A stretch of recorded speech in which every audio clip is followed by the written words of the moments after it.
जय जगन्नाथ सांग मैंने आज भिडियो को आपण मानक स्वागत जनावि जड़े भौणी को रिक्वेस्ट को आम आज भिडियोटी चलते स्टार्ट करवा।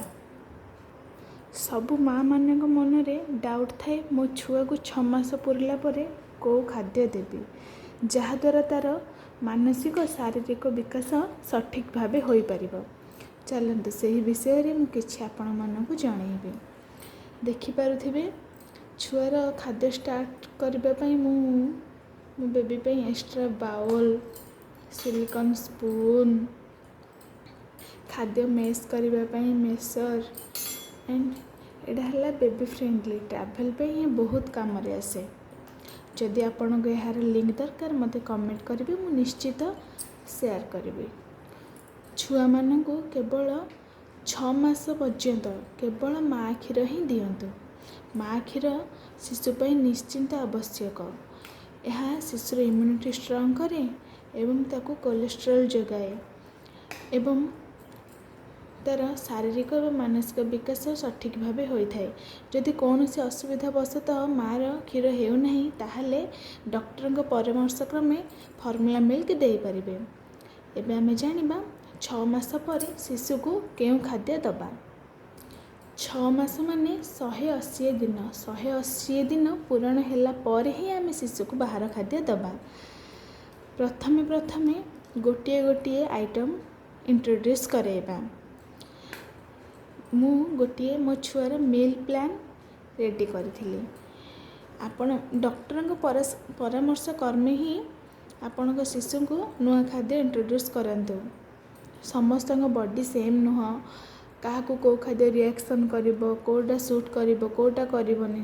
तेणु गोटे गोटे आमे टेस्ट कले आमे तार जानि परिबा को खाद्य ताको सूट करुछि को खाद्य सूट करनी।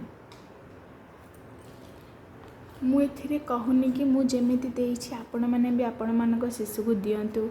मु एटा देइथिली बोली आपण मानक सहित शेयर करुछि। जदि भल लागे ताहले आपण माने भी ट्राई करि परिबे। एटा वीक 1 गोटे सप्ताह मो शिशु को मु कौन कौन सब खाइबा को देइथिली सेटा शेयर करुछि। देखि पारुथिबे डे 1 रे 9 ରୁ 11 भितर देइथिली राइस परी। एई खाद्य सहित आपण माने शिशु को ब्रेस्ट मिल्क या फॉर्मूला मिल्क भी देबे तार डिमांड अनुसार बुझिले। फास्ट तो 9 ରୁ 11 डे 1 रे 9 ରୁ 11 भितर राइस पर देइथिली। सेकेंड है 2 ରୁ 4 भितर कैरेट प्यूरी माने गाजर प्यूरी बनैकी देइथिली। एही सबू रेसिपी वीडियो मो चैनल रे अपलोड अछि। आपण माने चाहिले देखि परिबे आ सिखि परिबे आ आपण मानक शिशु को देइ परिबे। माँ क्षीर शिशु पाई अमूल्य ताको निश्चित दिंतु। यही खाद्य सहित आपण माने माँ क्षीर मध्य दिंतु बा फॉर्मूला मिल्क दिंतु। देखिपे डे 2 रे मध्य मु सेम से ही राइस पर देइथिली और कैरेट प्यूर देइथिली 2 ରୁ 4 भितर। डे 3 रे मध्य सेम। डे 4 3 दिन देबार कारण है आमे ताको टेस्ट करिबा ता देह रे सूट करूछि कि नाही। जदि नाही ताहले डॉक्टर परामर्श क्रमे आपण एहा चेंज करि परिबे। डे 4 मूंग दाल 2 ରୁ 4 भितर पुणी देइथिली एप्पल प्यूरी। ये भी मध्य 3 दिन कंटिन्यू करिबे। पुणी डे 6 रे मध्य सही सेमती। डे 7 रे चेंज करिबे रागी माने मांडिया चूनार खीरी मो चैनल रे अपलोड अच्छी चाहिए देखिपारे। तापरे बानाना प्यूरी यही सबू मो बेबी को पैकेट फूड दिए नहीं। सेरेलाक मु कहूनी आपण माने भी दियंतुनी मते भल लागेनी। छुआ को मु बहुत चेष्टा करी मो बेबी को मु घर तैयारी खाद्य देबा पई जहाद्वारा तार इम्यूनिटी स्ट्रॉन्ग रहिबो एवं से तार मानसिक शारीरिक विकास ठीक हो पारिबो।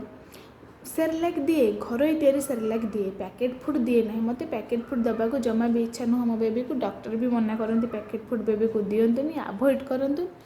जेतिकी चेष्टा करंतु आपण माने बेबी को घर तैयारी होममेड जिनस दियंतु जहाद्वारा सेमानकर इम्यूनिटी स्ट्रॉन्ग रहिबो एवं सेमाने रोग प्रतिरोधक शक्ति सहित लड़िबारे साहाय्य हेबो। एटा गोटे वीक्र मिक प्लान, गोटे वीक्र एटा लंच डिनर प्लान अच्छी। आपण मैंने जदि चाहिए मते कमेंट रे जणाई पारिबे। नेक्स्ट वीक रे मु वीडियो शेयर करी। रहुची जय जगन्नाथ। वीडियोटी को शेष पर्यंत देखिथिबारु धन्यवाद।